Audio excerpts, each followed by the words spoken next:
Hello everybody, thanks for coming here. Very good to see you all, either now or in the comments. Really appreciate your support. And today I'm going to go lots of different themes, lots of bits and pieces, hopefully something for everyone. Some gardening tips, some household tips, some growing things, some fun things, some art, some creative things, sharing another one of my puzzles with you because people are really liking that, because I have some very different sort of jigsaw puzzles, and I'm liking seeing that some of you are now showing your puzzles too. I love to see them, especially if they're a bit different. So let's begin. What shall we begin with first today?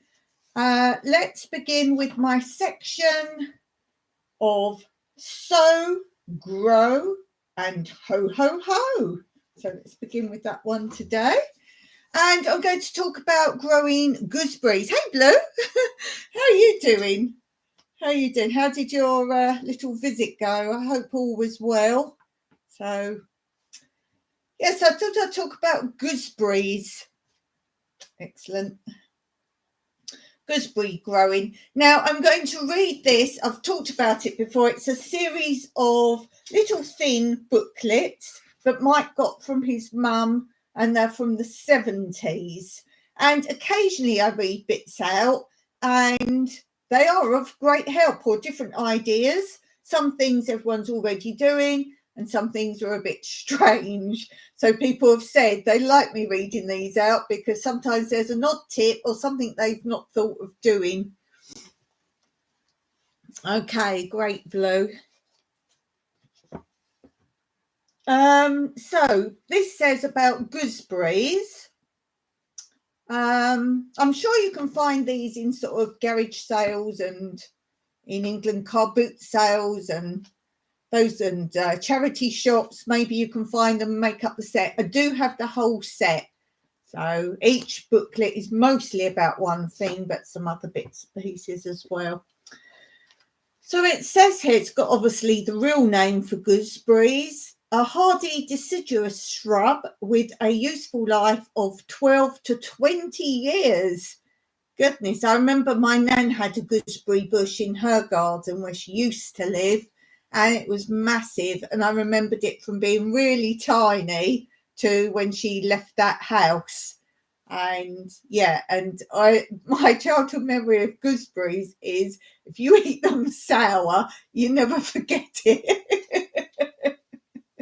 I think we just had them fresh there. I don't remember she ever made anything with them. So I just remember picking off this massive bush.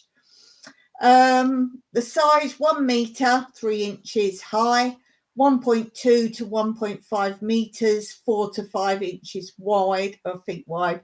Planting to harvesting time, 2 to 3 years. There's lots of stuff that takes several years to wait. Yield 3.5 to 7 kilograms, 8 to 15 pound per bush and more. Let me know if any of you do grow gooseberries. I don't grow gooseberries. It's something I would eventually grow. I'm going into hopefully some more soft fruits this year. Once the warm weather comes, the spring, I'm hoping to use some funds that people have sent me to get some, possibly strawberries, raspberries, blackberries. They're the first 3 things I really want. Might want some rhubarb. So we'll see what I get. Oh, and I wanted some trees. We did have a peach tree when we first were here, but it was on its way out. So a peach tree, definitely. And we see how much things cost. I bet you do have a gooseberry bush. I just got some raspberry canes arrived today. Oh, fantastic. I have golden ones, but no red ones. So I also got some red ones. Yeah, red ones for me, traditional. Blackberries and raspberries for me. They're the 2 things I really love more than anything. It says here, gooseberries are easy to grow and are probably the best soft fruit for a small garden. Their cultivation needs are moderate. They give a large amount of fruit for the area they cover, and a well-tended bush will go on cropping for 20 years or more. Definitely worth the investment, that then. 3 or 4 gooseberry bushes will be ample to supply the needs of most households. However, gooseberries are self-fertile, so you can grow a single bush in your garden with good results. Gooseberries are very tolerant of exposure and are occasionally grown as windbreaks to protect less hardy crops, though strong winds at flowering time will discourage pollinating insects. They are more shade tolerant than other soft fruits, so gooseberries will thrive in town gardens where other soft fruit fail. That's quite good then. There are many varieties of gooseberry available. If you plant several bushes, you can extend the season of cropping from early summer through to early autumn. Gooseberries are usually first picked when the fruits are small and green. These unripe thinnings are cooked and served in pies or puddings and preserved for future use. Blue says gooseberries put up with a lot and love it. Sounds like me. Not love it though. I've got a future decision to make right now, and I'm humming and hawing this way, that way, this way, that way. And you all know I make a decision quite quickly. But the reason for this is it's kind of 50-50 positive and negative. And I don't know which way to go with it. There's so much good if I do it and so much bad if I do it. Oh my goodness. That's for me to sort out. I'm just not swaying like that normally. I think of something and do it. But it's because I love it so much, but I also hate it so much for other reasons. I've just got to make a decision.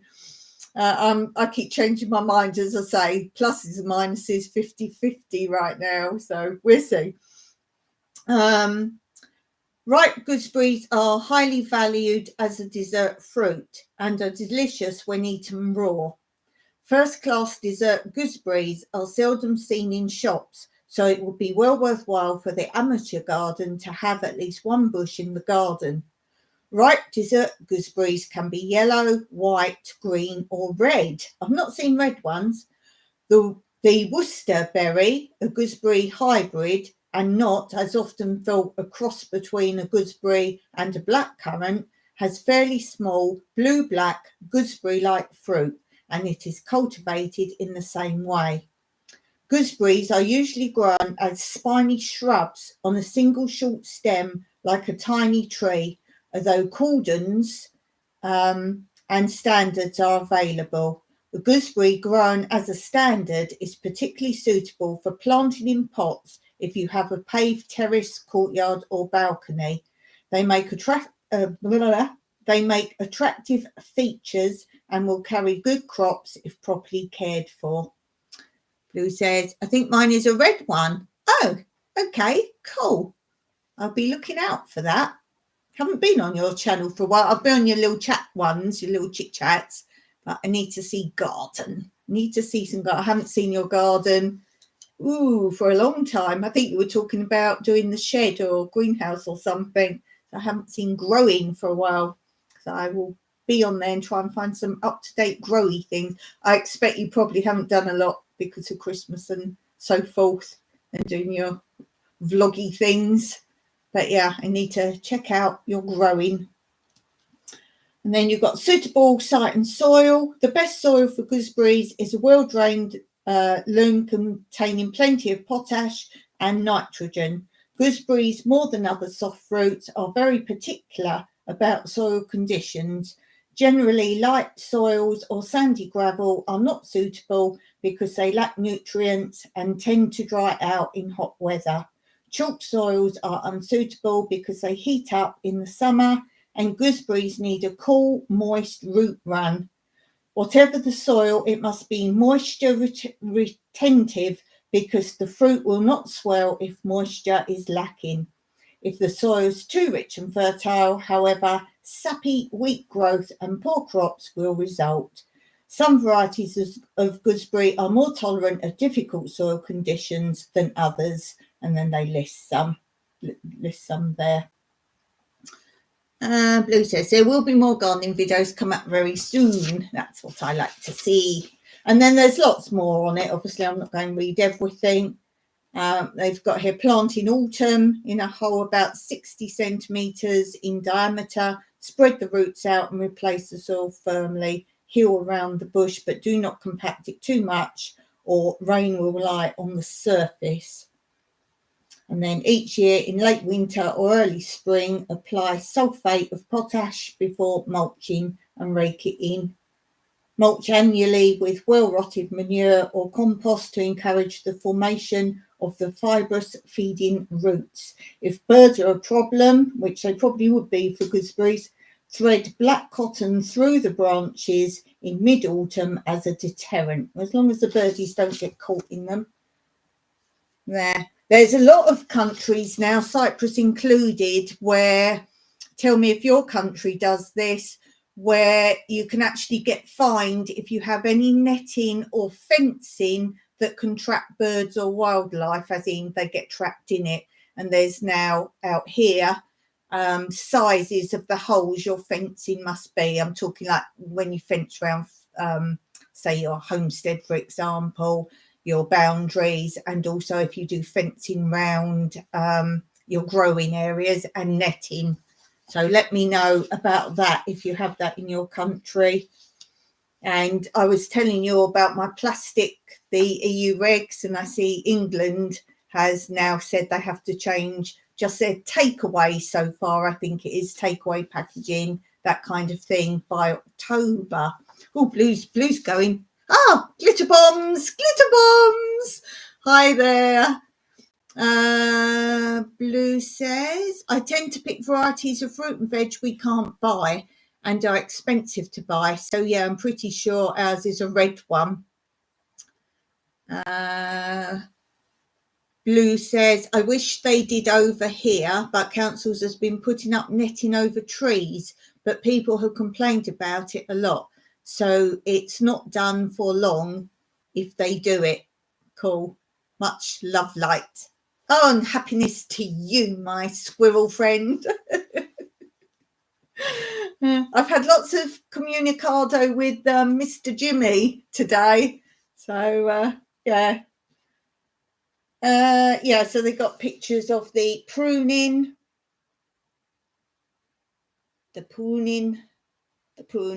And as I say, from my nan's one, I remember it was just huge. Not tall, huge. I mean, I was about 3 or 4, so it was my height, but it wasn't. But it was really bushy. I don't remember ever cutting it or anything. And then you can have the caterpillars of the gooseberry sawfly can strip a plant of all leaves. I don't know if you can see the picture there. Oh yeah, that looks quite a good picture. Look, these little nasties. Oh, nasties. We've got those. Got a harvesting. Harvesting is done in several stages. Early thinnings are useful for tarts and jam making, while the final crops of large, fully ripe fruit are usually eaten fresh. Start picking late in spring. Remember, this is England. Late spring, when the fruits are about the size of peas. Oh, really? That's small. Thinning at this stage leads to larger fruit later on. Right, okay, that's because of thinning. Because the colours of the different varieties do not appear until the fruits are nearly ripe. All thinnings at this stage will be green. Pick the berries off the bush with a quick jerk. Anyone got a jerk with it? They've got to be a fast jerk, though, in the way the fruit can be removed from the plant without damaging the spur. The first picking should be done all over the bush so the remaining berries are evenly distributed. How's he doing? How's who? Oh, Jimmy, yeah, he's doing good. He does pop on my lives, but as you remember, squirrels, he's working during the time, so he does leave it on, but he can't always type or comment. But if certain authorities are in his work, then he leaves it on, but he's not communicating. No, he's doing great. I haven't done it. That's close enough. Great book. Yeah, it's a whole series of them, Shirley. Whole series. they're from the 70s, and Mike's mum had them, so he got them all. So I'm just saying, sometimes there's tips and things in them that we might not have thought of. Sometimes I was going through one book before where it was things you could make to assist your gardening. Some were funny, but some were quite useful. So yeah, there's all the problems of them. We'll talk about gooseberries if anyone's tuned in later. Here's some of the different varieties. They all look pretty similar to me, but as I say, my nan had huge ones. I'm going to guess she had that type. They were huge. Oh, comments just fell down there. Oh, wait. Oh, every live I end up ducking down. One sec. One sec. There, I'm back. And as I say, there's a lot more about that. If anyone wants some questions, I will answer anything in there. But then they do a few other bits. This one also has in the back of it about water conservation. That's very interesting. Maybe we'll do that one next time. That could be quite useful.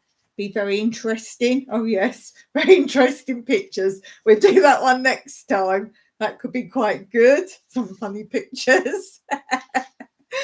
About mulches and reducing the need for watering. My answer to that is hugelkultur. And growing in, the big water containers, as in water dispensers that you get in offices, growing in those. And then it's got a little bit on the end about root vegetables, salsify, which I've actually done a video on salsify because it comes up all over the place here. Yeah, so maybe I'll do that water conservation one next time. Let's save that for next time. I'll put that in my box. Okay, what do you want to know now? Let's do my section on knacks, hacks, facts and stats. Ooh, this is a popular theme. It's going to be on your home, okay, because you have to sort out the dining room. We're moving shelves about. That's interesting. Cool. So we do some hacks and tips on washing and so forth. I have 4 to share with you today. Number 1. Put a large polythene bin liner into your linen basket. Clothes are then easier to lift out on wash day. And also, if it's a wicker basket, this will prevent snagging of delicate articles. Number 2, to test for colour fastness, wet a corner and squeeze into a white cloth or towel, or only if you don't want that towel. Number 3, this is a strange one. Tea towels can be kept in excellent colour by putting the rind of a lemon in the water you wash them in. Now, I used to use either lemon juice or milk. If you want to keep white things really white, wash it in milk. None of this weirdo type milk, like proper milk. And number 4, when children's white nylon socks have lost their freshness, boil them for a few minutes in water containing 1 or 2 tea bags. Ooh, tea bags. Who'd have thought? Tea bags. Oh. Let's do coffee break. What to watch? Something you may have missed seeing. Well, that's an easy one because right now my life is my indoor growing. So in the link below, in the description below, I've put the links to all 3 of this year's indoor growing. So you've got A, B, C. C has just been posted, and it helps if you start with the first one of this year rather than jumping into the third one. So if you haven't seen the first 2, because then you see how they progress. And the one I posted has got like part 3 or part C, is how I've grown from 1 seed of spinach, Malabar spinach, how I've now got several spinach plants from one seed. I'm not talking shoots, I'm talking actual separate plants, and there are more to come. There's more that I'm rooting at the moment, and I talk about how I've rooted them.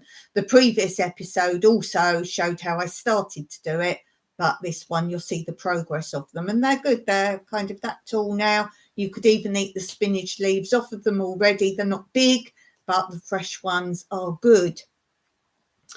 Blue Self-Reliance says, end of every term, all the kids' white uniform and undies and socks used to go in the bath overnight with nappy soaker, and they wash them after. Yeah, because that's kind of like a bleachy, isn't it? Bleachy bleach. Is it Milton or something you have there now? It's like the sort of disinfectant-y baby thing. I don't like it when you see, you're a chef, you'll know. I don't like it when those sort of products, they say you can wipe down kitchen surface, but some of them are quite high in bleach. I don't know now, but some of them they were first saying, oh, safe to wipe down your kitchen surface. I guess you've got to really give it a good wash afterwards. I don't know the high content of bleach, but yeah, definitely for cleaning or bleaching clothes back to white. We had a white what do you call it, like a Airtex, was it called, like a PE top with a collar? Is it Airtex with a sort of holy but not holy?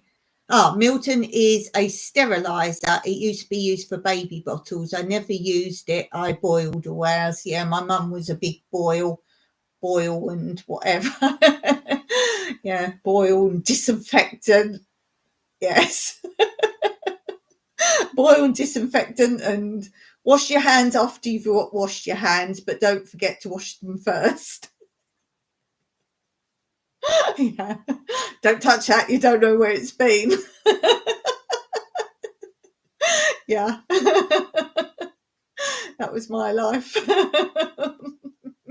Don't touch anything you don't need to touch.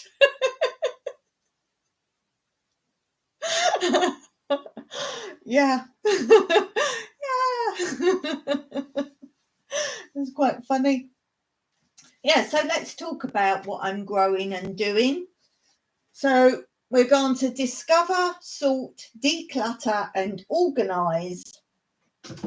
I have, my jars I made. I didn't paint them. I dyed them, the jam jars, and I've got the multicolours all on a nice shelf. If I've got new packets of seed, they don't go in the jars. The jars are purely seeds I've harvested. So I might still have a new packet of seeds, but once I've grown something and harvested it, goes in the jars. So any of you who get my seeds from me, they are my seeds that I have grown from seeds and harvested these seeds. Hence why you don't always get the variety. Oh, and I might posted your seeds on Friday, Blue. So in case you want to work out how long it takes to get there, he posted them to you on Friday. Tony Rads, I haven't sorted yet because I'm still really want to know if she wants trees or flowers or veg or mixture of all. So I haven't actually done those ones. Hey, Twinbrook Acres, the channel with the nice beginning. You change that. I will not be watching because you would talk about changing it. I haven't been on your channel this year yet, so I don't know if you did change it. Oh, yes, I think I did go on yours. So, no, you haven't changed it. Blue Self-Reliance says, I never saw the logic with having to take kids to the hospital when they drank something when it was supposed to be safe for them to put in their mouths. Good day, good people. Yes, good day to you. Oh, bless, thanks. For the seeds. Yes, so all the ones in, I was thinking of a change just yesterday. No. No, it goes so well. Your picture is kind of like looks old-fashioned, doesn't it? Because you've sort of brownatized it, and the music, it just goes so well. I will cry. It's perfect. It just sets the scene. It really does. Don't do it. Yeah, so I've got the jars of all seeds that I've harvested, and I've actually got them listed. I went through my box up here. It's my seed packets. So this is my seed packets. I went through that to see what I've got left, but I do write down as well what's in those jars.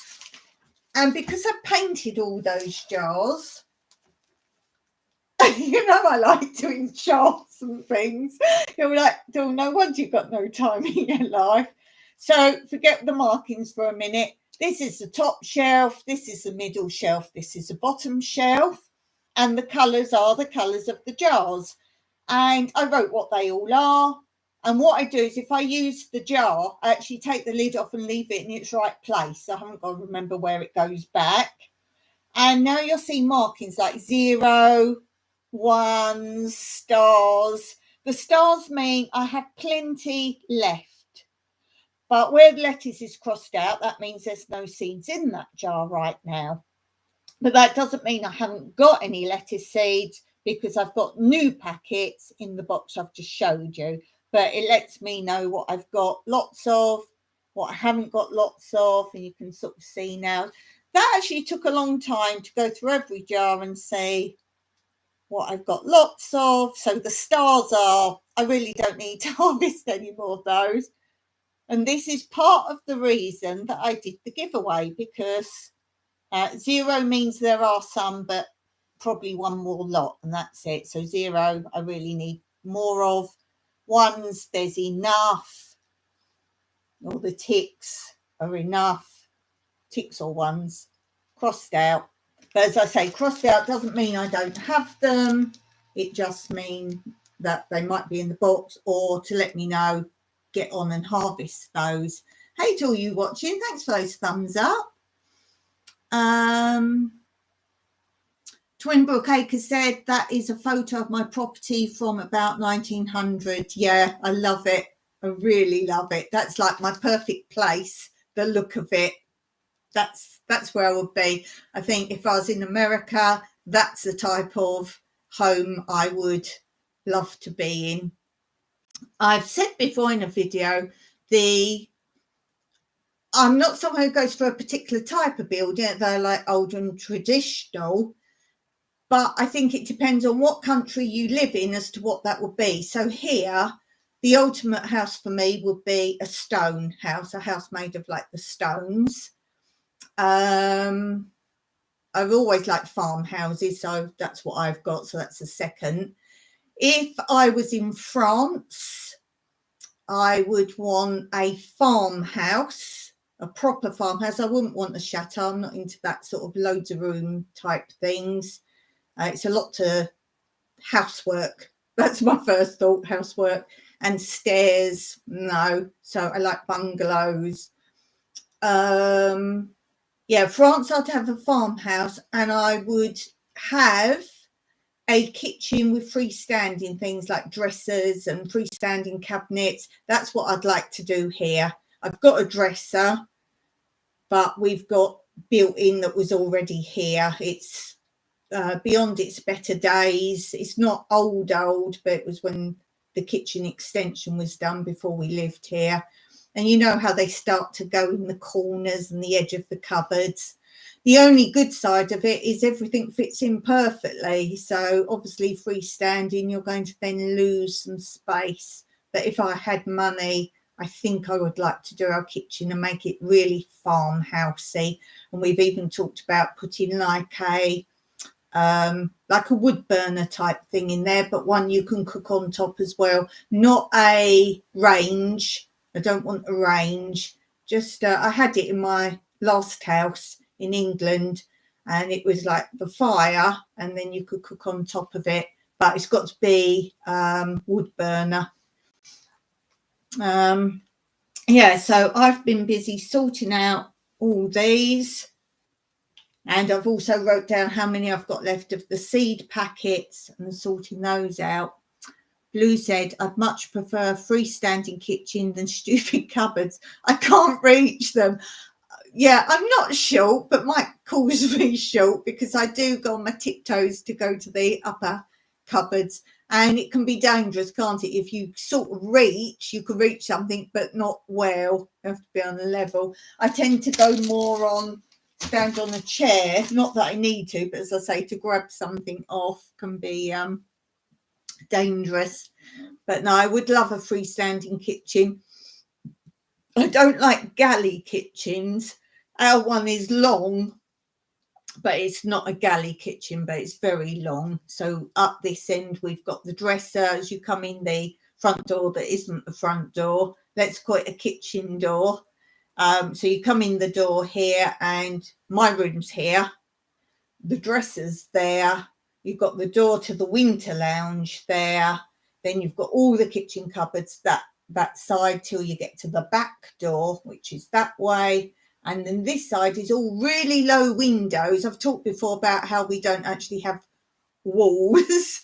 And you've got the freezers this side. So you've seen the freezers in like an alcovey thing. And then you've got the low windows, two really big double windows, like huge, bigger than like patio doors, two lots of those, but they are windows. That's the one you'll see the goats often look in. And we've got a like a breakfast table there and chairs that match the dresser. They're one of the few things I bought from my last house, was the pine dresser and the table and chairs, because I thought that's something to start with furniture wise. So I can't get on my tiptoes now. You can't do your ballet anymore, Blue. And I can grovel on the back of those cupboards either. No, that's the thing. Mike's always laughing. Yeah, I'd love I nearly said free range kitchen then.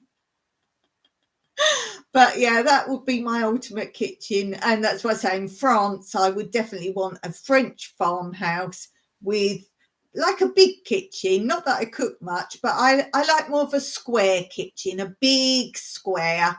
That's what I would like with all this old-fashioned freestanding furniture. If I lived in, let's do countries, if I lived in, well, obviously the Caribbean, that was our kind of second choice of place to live. There it will be a old shack on the beach. That is definitely, that's Mike's sort of idea of living, like a beach hut, a shack, a real old shack. If any of you watch Death in Paradise, that's what Mike would like. So a shack on the beach. Australia, I would have, I would probably be in the southwest, I think, is the rurally countryside, that sort of area, southwest, and have sort of like a treehouse, jungle house kind of country house, like a sprawling, really old, woodeny maybe, or something with a veranda, pretty similar to the American house type colony look. I like colony houses. Yeah, very much like colony style houses in the Caribbean. So that kind of look. I wouldn't mind living in a beach shack or a shack in the mountains. You come and stay here. You can be in the mountains in a farmhouse. What a weird combination is that? Weird.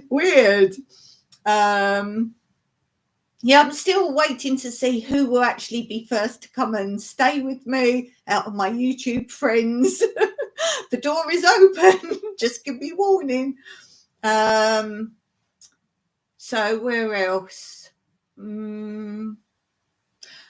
Let's say what I don't like. I don't like urban areas. I don't like townhouses. I don't like, let's say England, I wouldn't pick. 1930s houses are my worst, where you've got front room, back room, 2 bedrooms and a tiny box room. That's my no. I wouldn't live, let's say Spain now, for example, I wouldn't want to live on a complex or an urbanised area. Let's say, which area of Spain would I go? Obviously higher up in the mountains where you've got greenery, but it's too cold there for me. We've done France. Where else? Portugal, it would have to be the north for me. Again, rural, more rural, but again, cold. So not for me there.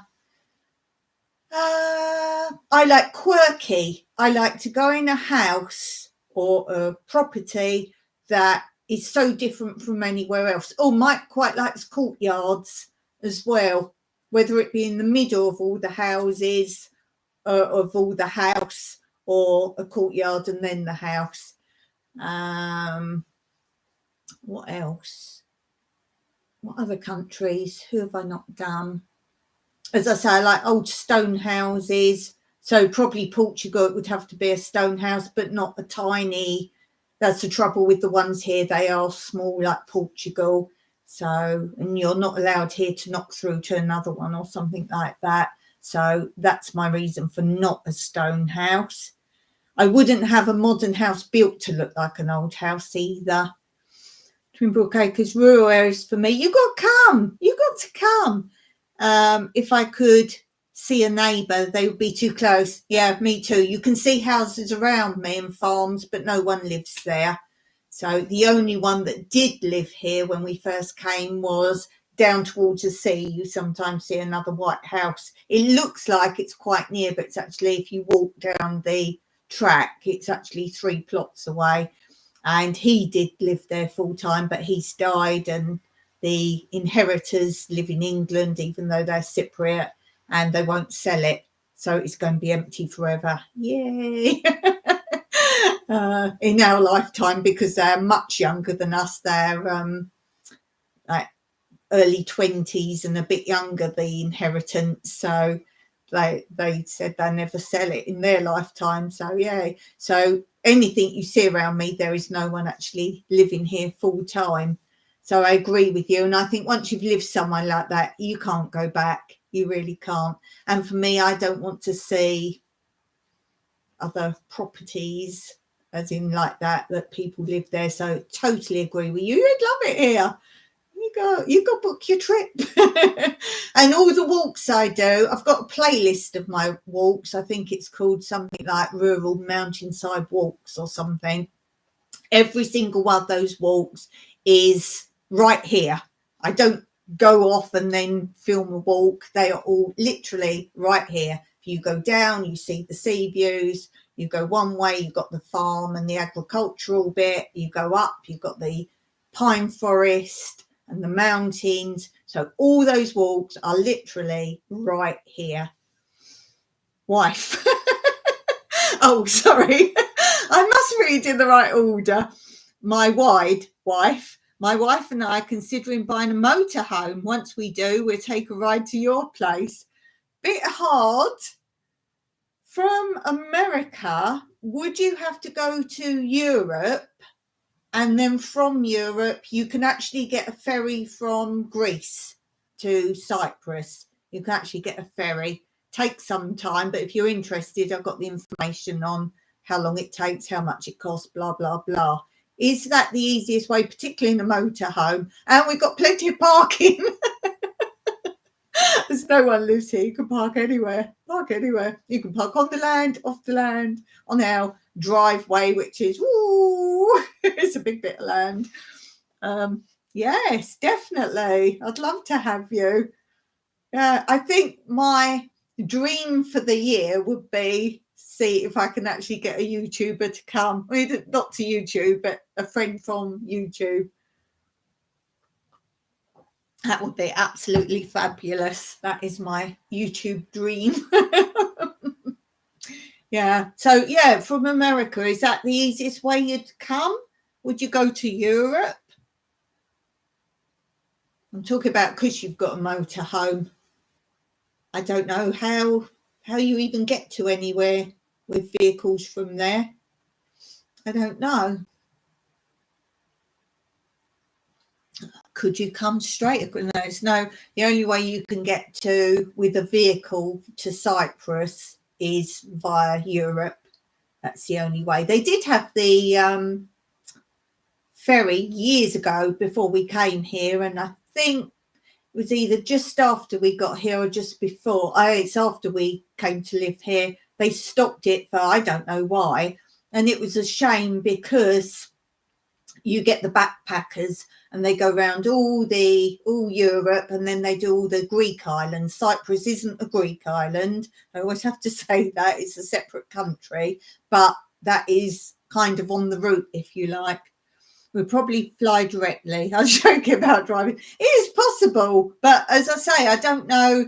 Can you get to Europe with a vehicle? I'm not talking having a vehicle shipped. I really don't know. You fly directly. Can you get a direct flight from America? I don't even know that, to be honest. I really don't know. I have no idea on that. I know all my European volunteers can get here easily. Have we had anyone not from Europe? Yes, we have, but they've come via Europe because they've done volunteering in other countries. So I don't really know about that. I don't know. We were talking a long time ago. We've got a separate accommodation on our land, which was originally the dance school that I had.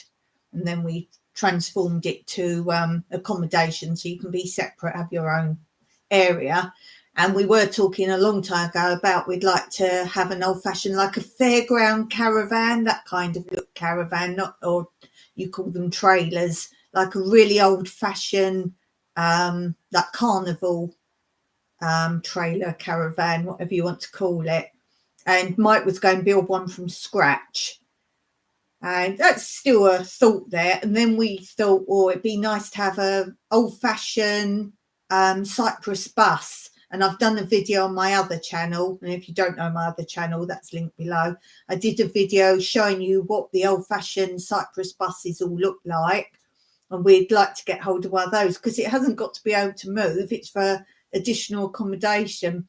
And then we saw a program yesterday where a man saved an old boat, and like a boat you could live in, but it was all completely rotted, and he got it for nothing because it was no use whatsoever. And he's a woodworker, and he actually dug a big hole in his garden and half buried it so it looks like it's on the water again, and put all gravel round. He's done it for an Airbnb.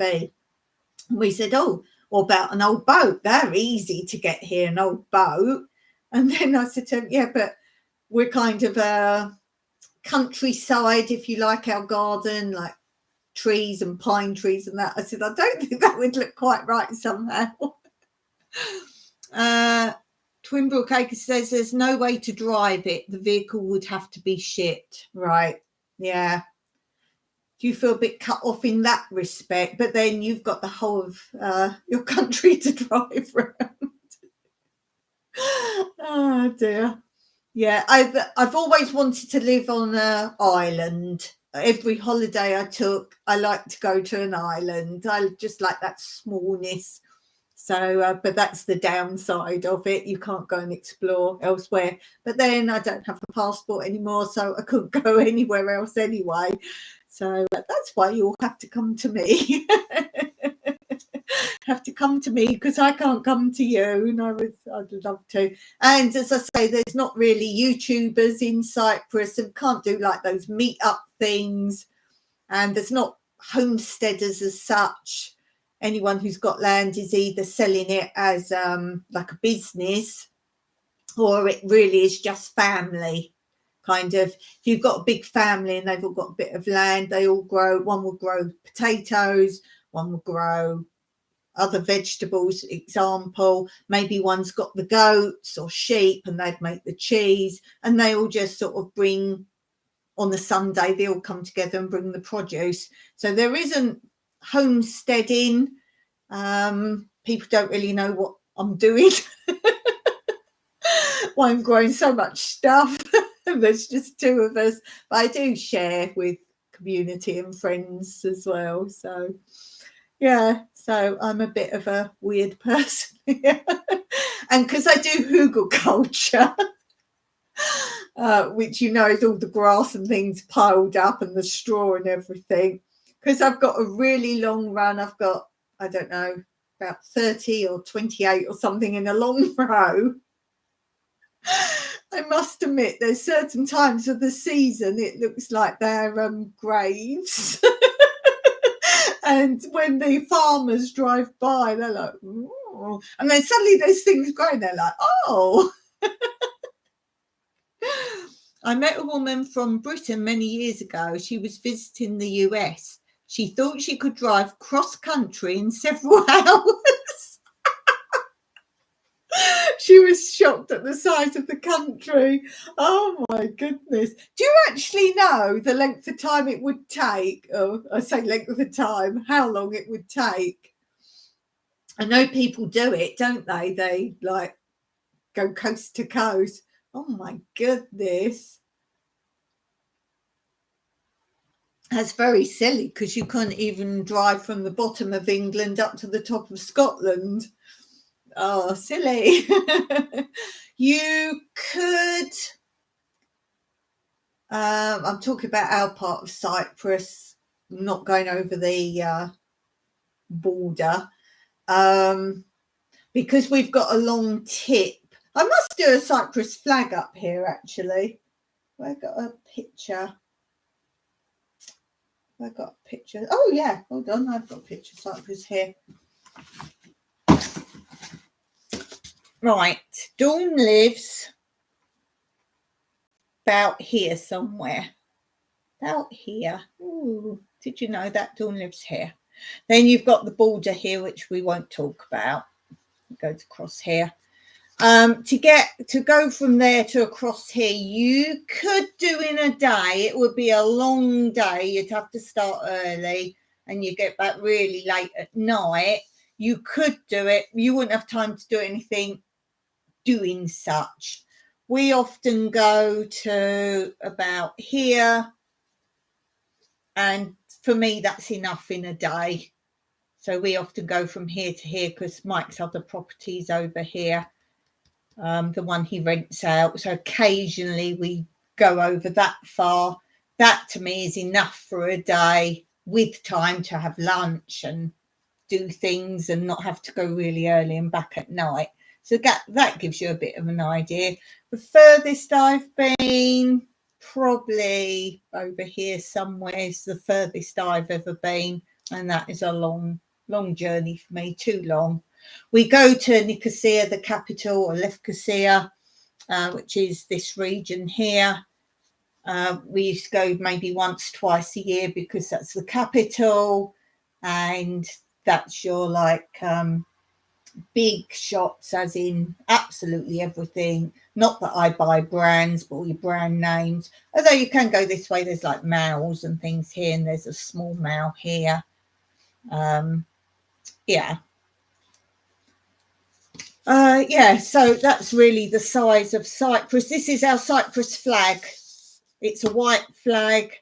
It's actually this golden yellow because it's meant to be the gold, because carobs that are grown here are where the word carob, it was the weights of gold was weighed by the amount of carobs. And we have the olive branches on our flags for peace. And Cyprus is the only flag in the whole world that has a picture of its country on a flag, on its flag. So I always find that quite interesting. I love that. So that's Cyprus. This is the Greek flag. We are not a Greek island. And that's why our language is Cypriot. We do speak Greek, but that is our second language, or for me, third language, because I do try and speak English as my first language. There's that. So, yeah. So you could do it. And even though we live here, somewhere here, We are actually central, would you believe, to things you would want to see on the island, because you wouldn't go up here and whatever else. And the main areas are kind of here. The Troodos Mountains are about here. So this really is the main areas that you visit. So we are actually very central, and that's why we're a good place to stay if you want to drive and see different parts of Cyprus. Oh, Blue's back. Sorry, hon, I'm here. I just landed on the floor. Oh, bless you. Had to get back up. My back went, oh, Blue. Oh, don't tell me that. I want to come and help you. Are you okay? Oh, Blue. And you type. Oh, bless you. Stop typing. I know it happens, but even for me who falls down a lot like you do, sometimes it's the shock of it, isn't it? Oh, Blue, stop typing. Sort yourself out. Are you still down? Had to get back up. Oh, Blue. I got in the office back on my chair. Oh, Blue. Hope you're okay. Oh, we all hope you're okay. But that is a typical Blue. She's I've just fallen out. Sort yourself out.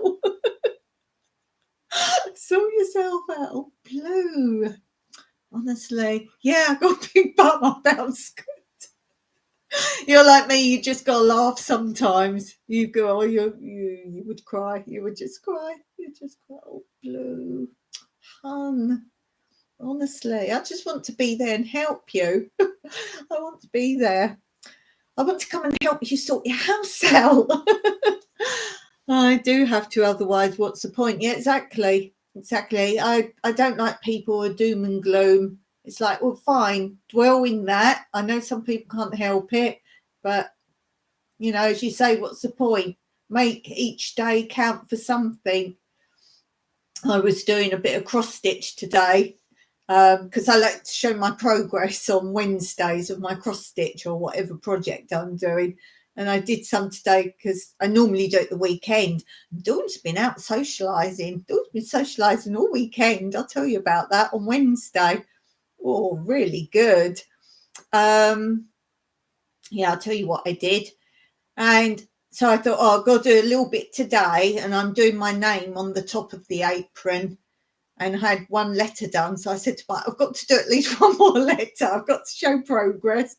And the pocket, I could sew because obviously you start with the middle letters and work out so you get central of the letters. And I'd done the W. My name's Dawn, if you don't know. I did the W. And so I did the N. And it's so tight round this pocket. It looks like, because you can get your hand in, it's a pocket, but not when you're sewing and with the needle. And I'm trying to go like this. Oh, and I got to the last stitch and I'd just run out of thread.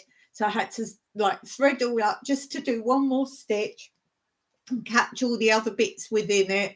And it took me, I'm not joking, 10 minutes to get this last stitch done because it kept pulling through. I couldn't catch the ending to keep it in, and then I went in the wrong square, and oh my goodness. Mike said, when you've done that bit, stop. I said, I am, don't you worry. I said, it's the last stitch of the letter, so appreciate it on Wednesday when I show you the N. But yeah, I have to keep going and make myself do stuff. And that was part of doing the lives. I've noticed, particularly the last week, my speech, I know I sound okay, but I'm having trouble with words. I'm getting all tongue-tied. And that's why I like to read things out as well. I like to read things out just to try and keep speaking. And I can hear myself. I'm like, oh, for goodness sake, stop speaking in jumble. And I found out if I read slower, it's a lot better. And don't look ahead. I was always a really fast reader. I could get through a book in like literally minutes. I'm a fast reader, was. But now I find I mustn't look ahead on words like you do when you read fast. I need to focus on each word. So, yeah, that's why I like to read things out to you. It's my practice. And I do learn different languages, and I've got apps for language learning, and I do it every day. And there's one bit in the one I'm doing at the moment, and it's got a whole jumble of words, and you hear something and you have to translate it, picking the words in the right sentence. And they put random words in that it could be, so it's just to check you're listening. And I'm not dyslexic, but I was saying before, I'm almost like that now, because I would put in stupid words like A-R-E, when I mean to do and. It's like I'm just not reading a whole word. It's really weird. If it's the same amount of letters, I'm picking a completely different word. And then it goes, wrong. And I'm like, it is right what I've done. And I've put random words in. Oh, it's so annoying.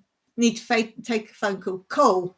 No problem. Thanks for being here. Really enjoy you. And I look forward to hearing when you've booked your tickets.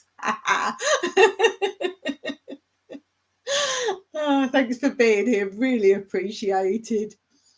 Yeah, so that's why I like to read things out. So let's read something out. And since we're talking about Cyprus, let's read you something about Cyprus. This is a video I kind of want to make, maybe in the late spring, summer, because I've got to go out and film it, and it's quite away from here. Did you know in the 15th century, the Venetians built a series of bridges over the rivers that cut into the Troodos Mountains. They were for pack animals, particularly camels, to carry copper ore from the Calamari and Funi high in the hills to Paphos for export. Alas, the camel has gone the way of the export trade. The last census in 1965 counted only 90. Today, there are perhaps one or two giving rides to holidaymakers in Paphos. Well, there's actually a place called Matosis in Larnaca, which is before you actually get into Larnaca, like we're Limassol, but we're not really Limassol. And there is a camel park there, and I've got pictures where I've been on the camels. They've got, I don't know, I'd like to say 10 camels there, and you do see camels about. There are still quite a few camels. Yeah, so there are camels, but I want to go and take pictures of all the bridges and make a video on, there's lots of bridges, but there's 3 very ancient bridges here that I want to do a sort of trail walk and take you to all the bridges and then tell you all the history of the bridges. So I will be doing that in the distant future. But today, let's do pastimes. Last episode, I showed you one of my strange puzzles, and it was called Wasjig, which is like the backward jigsaw, word for jigsaw.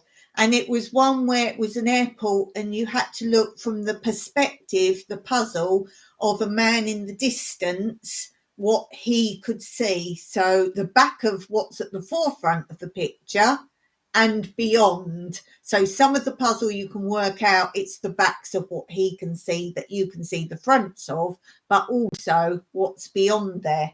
And I said I had a second one of it. There are quite a few of them, but I've only got 2 of the series. My sister bought me both of them.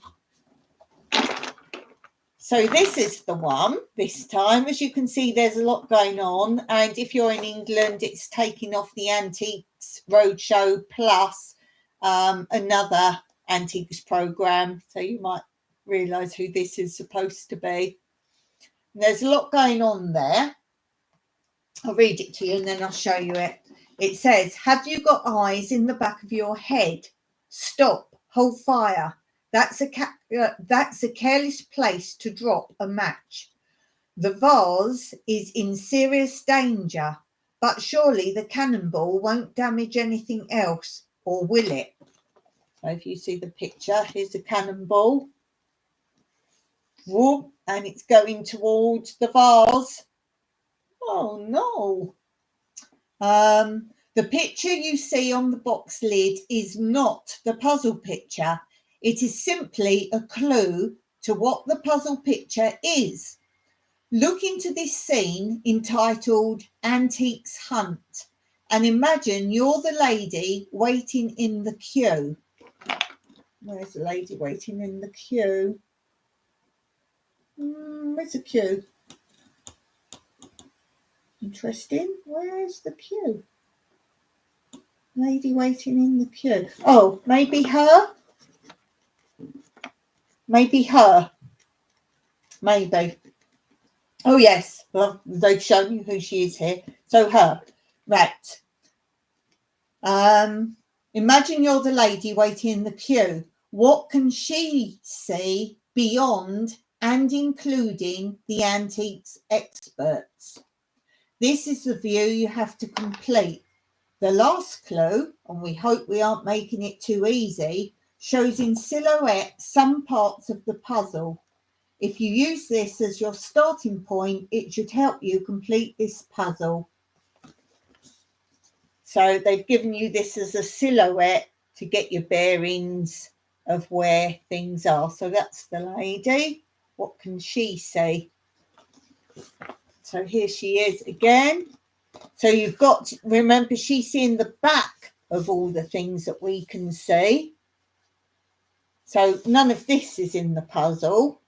That's just for fun what's happening.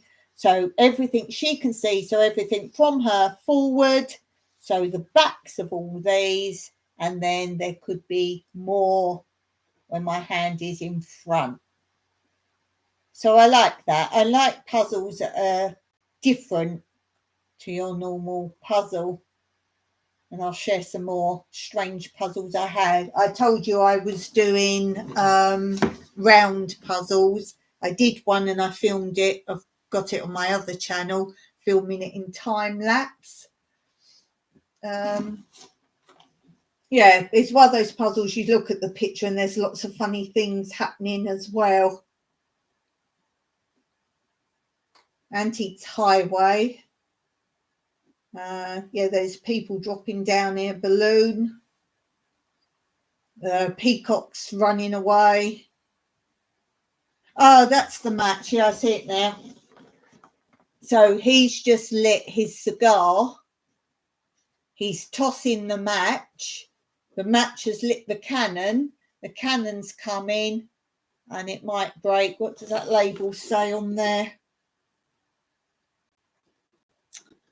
I think it says an early something vase value, like high value.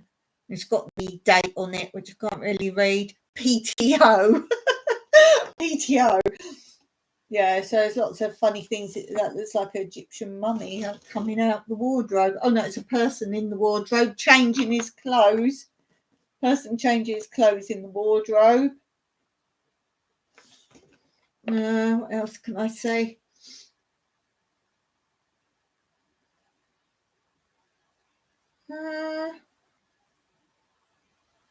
Oh, right. A little boy's got Picasso, but it looks like he's drawn them himself. But yeah, lots going on in the picture, lots to look at. And then people in the queue bringing their stuff to be valued. So yeah, that's another one I've got in my collection. And last time I also showed some of my colouring in. So inspiration and creation. I made this, by the way. I made the butterfly and the pattern. I like these kind of things. I talked about this last week, like sort of Mandela type shapes. So I showed you one of my colouring in books. It was the red one. And I said, I've got another one somewhere. I'm sure I've coloured in more. And what I do, because they've only got a picture one side and then plain on the other side, I use them as notebooks. Well, this one's fallen out. And I used to photocopy them and then give them to people in the waiting room of the dance school so they could colour them while they were waiting. Keeps people occupied.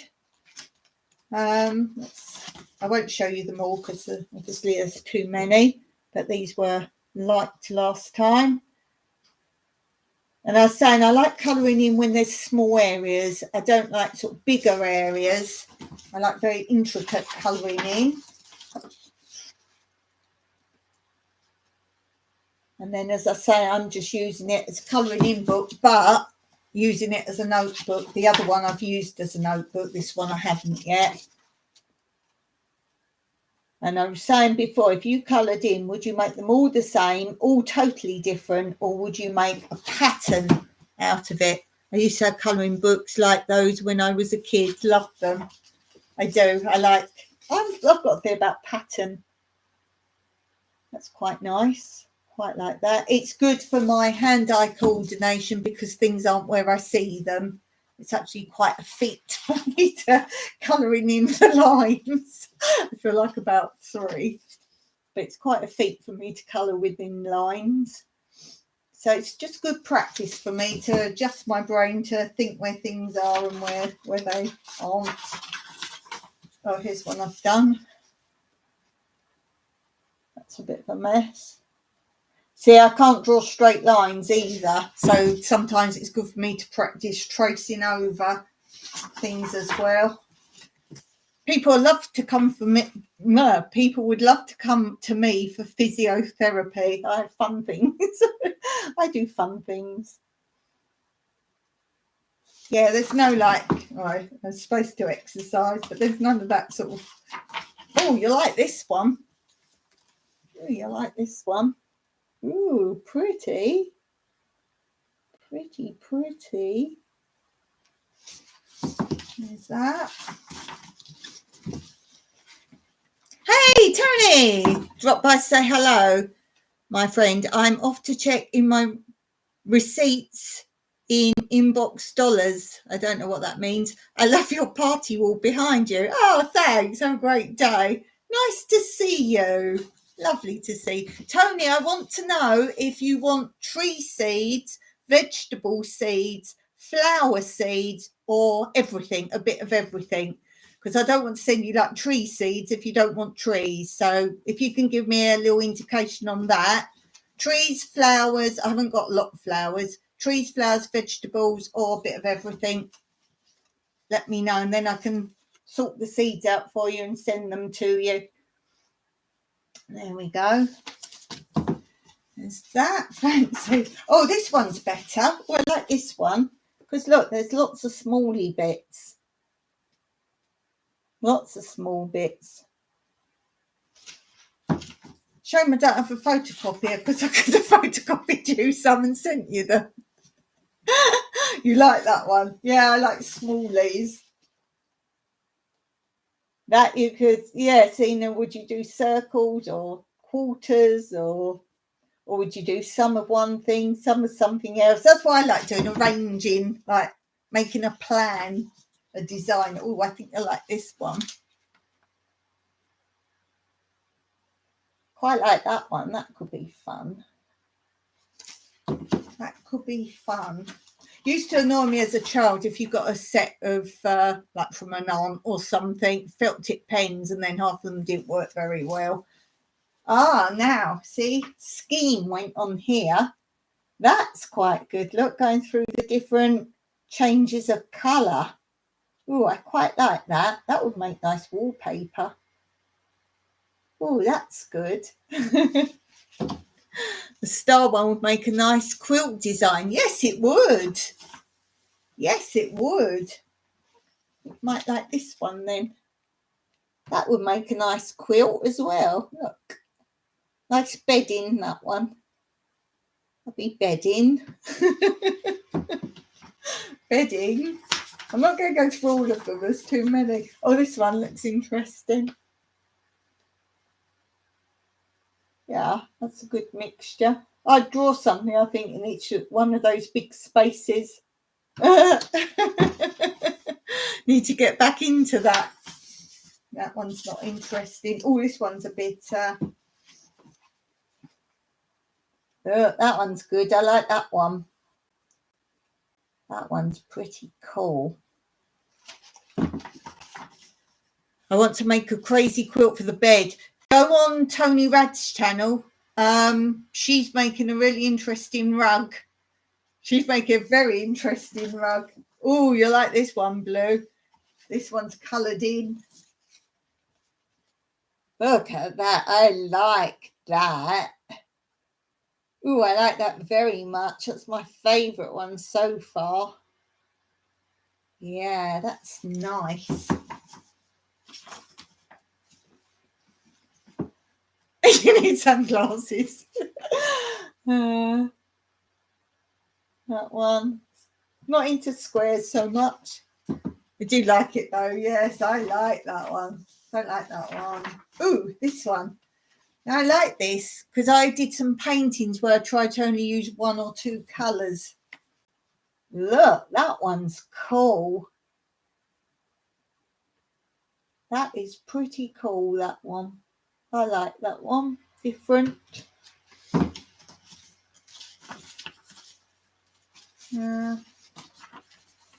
Oh, that one's quite interesting. I didn't think it was till I got closer. Oh, hold on. My arm's gone funny.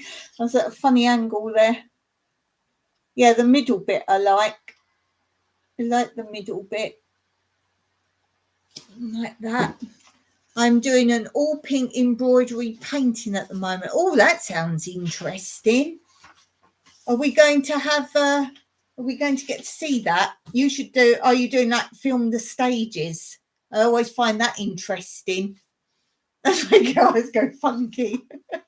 Yeah, I like seeing people's craft like through the stages. And my apron, I'm actually when I remember photographing like every few letters or every couple of letters, and then when it's all done, I've got the vegetables and everything on it. I'm just going to put it all together for a video on my other channel, because I regret some of the things I've made not doing sort of the process.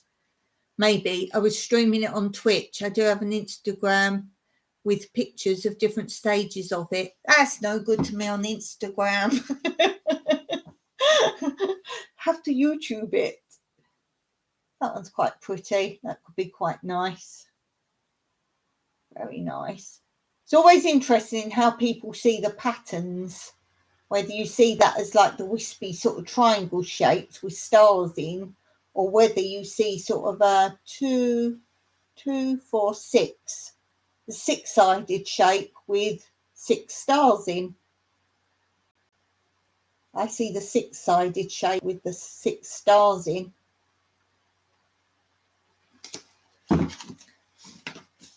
What else? Ooh, bang, bang, bang, bang, poof, poof, boom, poof, poof, poof. Laugh out loud. It's okay, Ginger from Not For Nothing Homestead. What? Oh, hello. What? Okay. Ginger from Not For Nothing Homestead and I started a new live on Thursdays. Oh, doing handicrafts and chatting. Can you tell me my time that will be? And I'm 2 hours ahead of you to tell me my time. Let me write down Thursdays and when you're starting. Thursday, Blue live. Although whether I get to it be another thing, because I'm supposed my other channel was live on Thursdays. I haven't done one for months. 5 p.m. for me.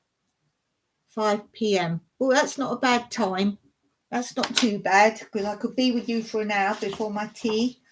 I could do that. And are you starting yet? And are you starting? I've lost my page now. Don't want to miss any good ones. Oh, you'll like this one coloured in. Oh, I'll show you this one first. Yeah, tell me when you're starting. There, that one probably makes your eyes go a bit funky.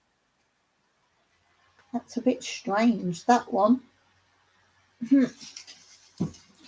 This week we are doing the first one every second week on her channel. Oh, better write that channel down then. Let me write it down. Sorry if I'm wobbling you.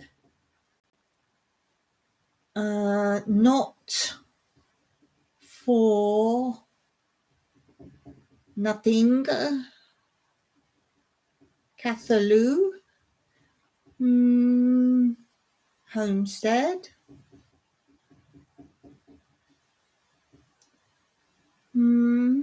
Every second week. Yours first? Your channel first? Your channel first on Thursday? I will try to be there. I don't promise anything anymore these days. Look at that one, Blue. That's all highlighters. It's all highlighters now. That is funky. That's quite 70s, almost like a disco ball, that reminds me of. That's very bright. Highlighters. Yours first. Cool. I'll try and be there for yours for sure. Well, let me write it on my calendar because I won't remember otherwise. We are on Monday now. Thursday, 5 p.m. Blue. I'm assuming that's Blue Self-Reliance channel. Blue. It's on my calendar. Still doesn't mean I'll be there. 2 secs. We've got my jabby jab. Oh, need to do that. I'll be right back. Cool. I will wait. So check out Blue Self-Reliance at 3 p.m. English time on Thursday this week for her live. We will do that. Get there. Don't forget to say you came from this channel. Perfect. Perfect. Perfect. Perfect. Perfect. I will try and remember that.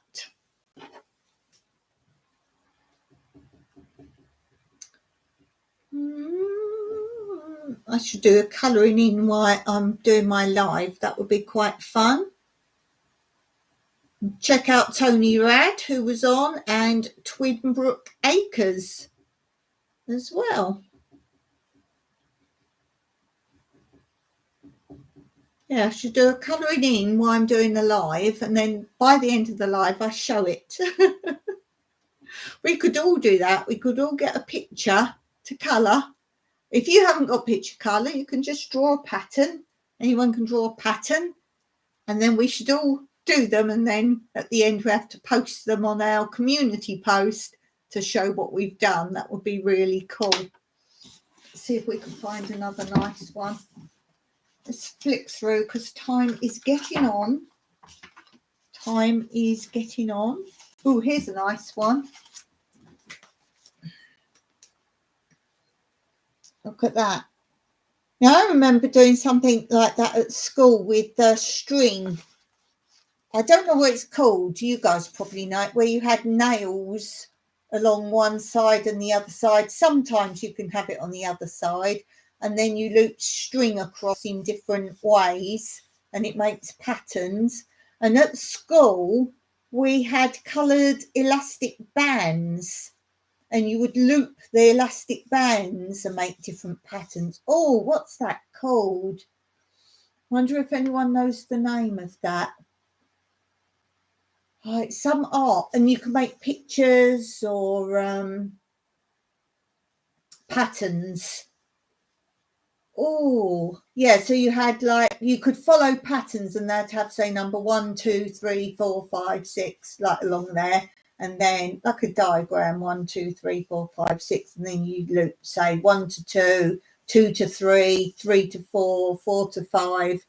Do you know what that's called, Blue? That thing you had at school or crafts where you have nails at the side and you loop string across and make patterns. And I was saying at school, we used to have coloured elastic bands that you would loop across. What's that called?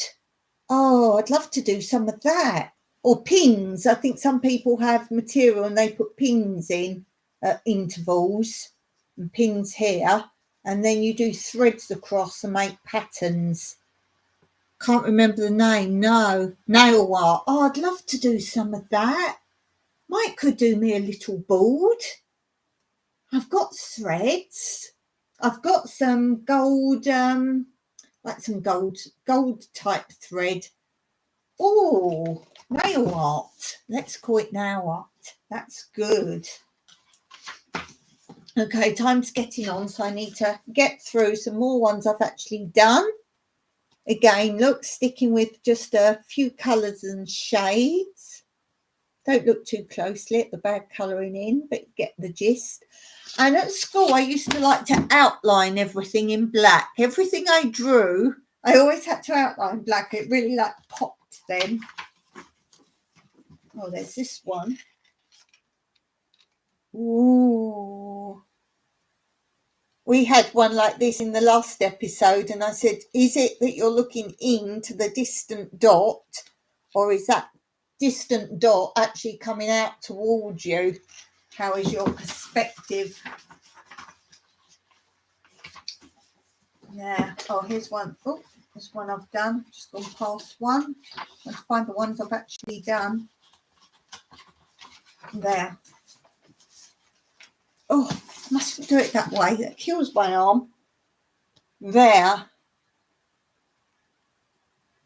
So again, I'm not keen on the ones that are all just different. As I say, I like pattern. Nail thread art. Oh, have you looked it up? Nail thread art. Let me write that down. Nail thread art. And I also want to message Amy Dale. I keep forgetting, so I'll write that down. Oh, this one's nice. That one's quite nice. That's like spirograph. I like spirograph. I'm definitely something at the mind of like symmetrical patterns and shapes. Spirograph. That one could be interesting. There.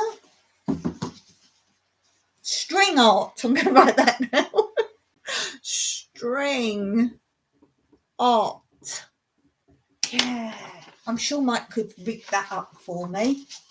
You know me, no cost frugal. Hey. That looks like it, doesn't it? But on a bad day. I just remember they always were like triangles, but with curves. That one's not interesting. Try find ones. Ooh, that one's a bit too much. Now that, if you just did random colours, would look a right mess, I think. That's cool. It does indeedy. I think the curve is an illusion caused by the threads. Perhaps. I can't remember a lot about it. Ooh, it started this one at some point. Obviously was getting annoyed that I couldn't colour in straight. Don't look too closely. We've got squareage. Yeah, I'm an arch person and curves. If I see a house with a curved window and curved doors or curved balcony, I'm into curves. Not particularly circles per se. There's another one. Is that coming out or is that going in? Oh. Oh, this is pretty. This one's pretty. Look at that. That's well pretty. I like that. Now that's a quilt. That's a quilt. This is me going very fast. I'll finish where I finished the book today. There. Because I'm having noodles. And Mike will be waiting for the noodles. That one, that's pretty. That's quite pretty. There. Looks like a Persian wool mosaic. Oh, I love mosaic. I was given some like mosaic-y things. It was a kit I think someone had and I've yet to figure it out properly. I used to do mosaic. I did this. I've showed this before. There, I made that. but this is all like pieces, like proper mosaic, and I want to do a table. I want to do a table in the garden. So I've yet to work out how I want to do it, but I don't want to run out of stuff, so I've got to think about it a bit. I want to just use what I was given. Ooh, that looks like my brain. That's my brain. Love to do a table too. Well, nice to do. Oh, you like this one? Oh, nice. Nice. That does look like my brain. Water on the brain. My brain too.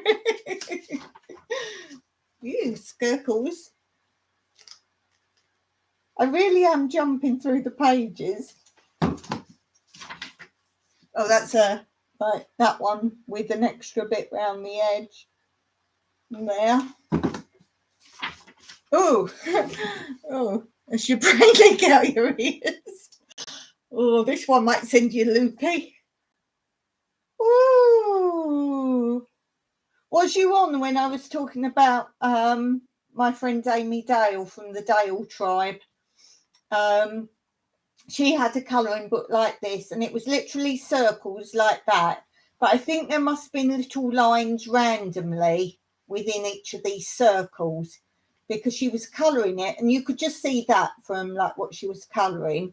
But she kept stopping and using another colour. So as I say, there must have been lines where you had to stop.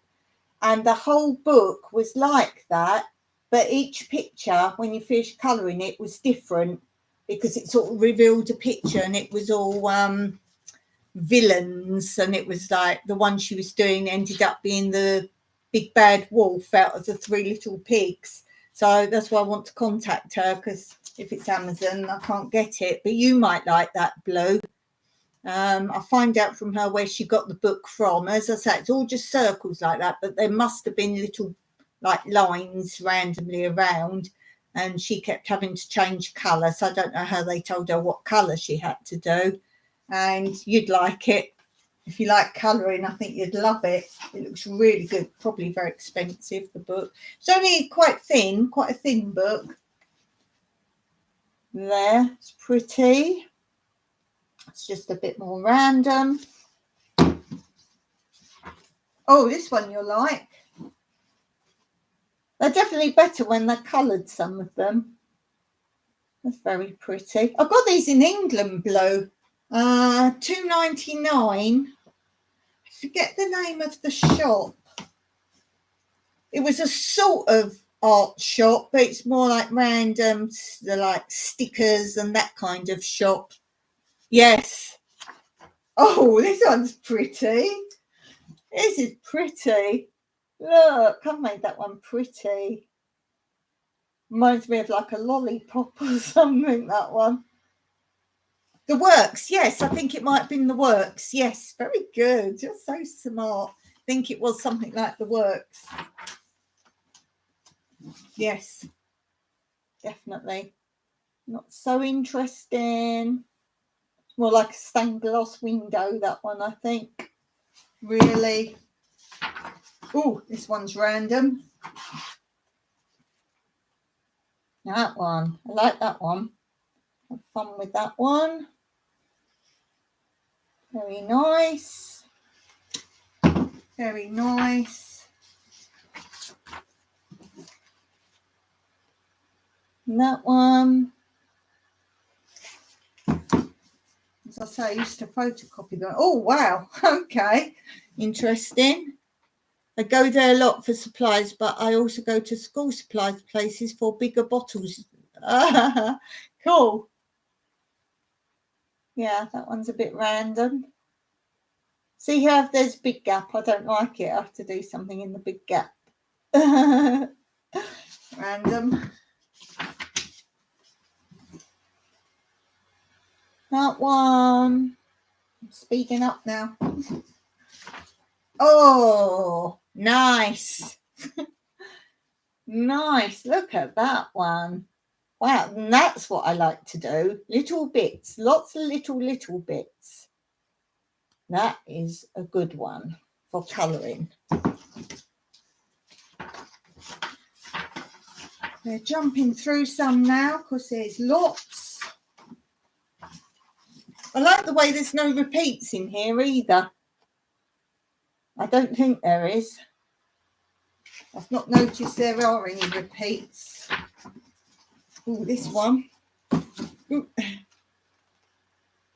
That one. Quite interesting. Flick through. Oh, found a colouring in one. One I've coloured.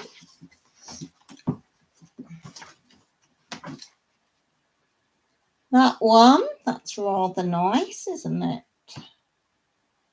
Rather nice.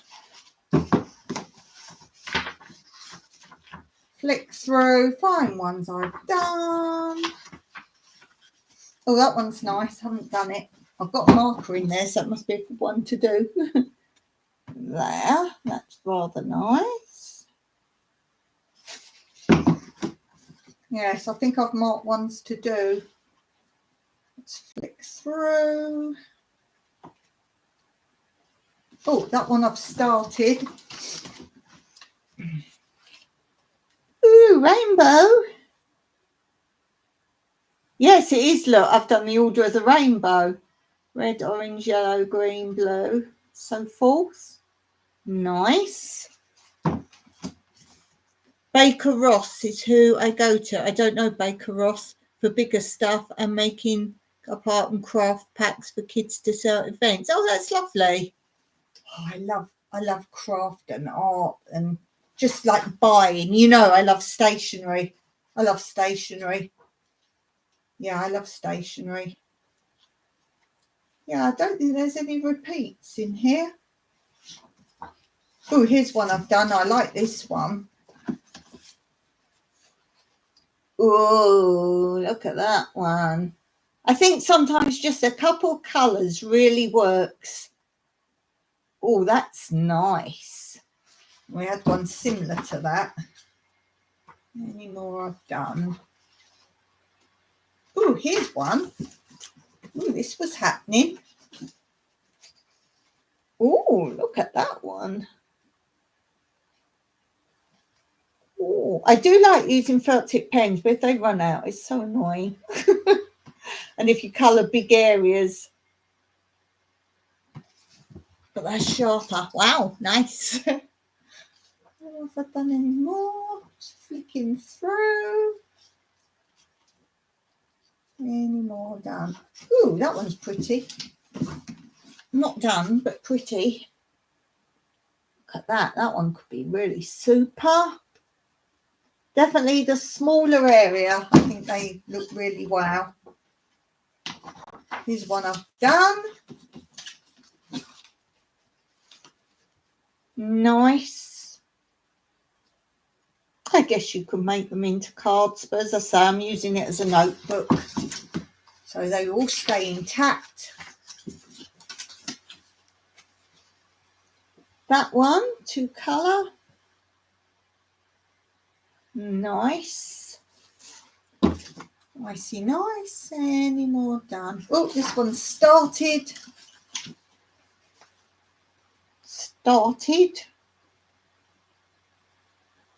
Yeah, I'm going to make a rug like that, go round and round. I did one before, and that's similar to what Tony's making.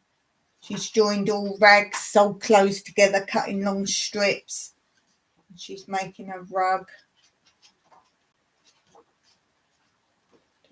Oh, I've done that one. Oh, you like this one. Ooh, this is probably one of my favourite ones. Look at that. Look at me go there with my colouring in. Looks almost like a snake.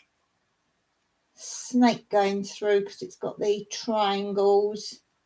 Oh, I like that one. That's very nice. Way out there. Definitely. I think that's the last one I've done in the book. Yes. Yes. That was fun. I want to do colouring in now, but I've got to go make some noodles. Oh dear. Well, I hope you're all right now, Blue. Well, you've got Tanny coming home. Thank goodness. Thank goodness. I hope you're okay. You'll probably be more bruised tomorrow. So take care of yourself. Thank you, everyone that's joined me today or will be joining me later. As always, if you've made it to the end, I thank you very much. I'll be fine, just a bit bruised. My ankle's not playing. Oh dear. Will you take care then? So have a good time. Have a productive day. Make sure you do something today that will progress in some shape or form. No matter how small it is, just do something towards your goals. All the best to you, Blue, and to everyone else. And I'm going to make my noodles now. So until next time, Meraki.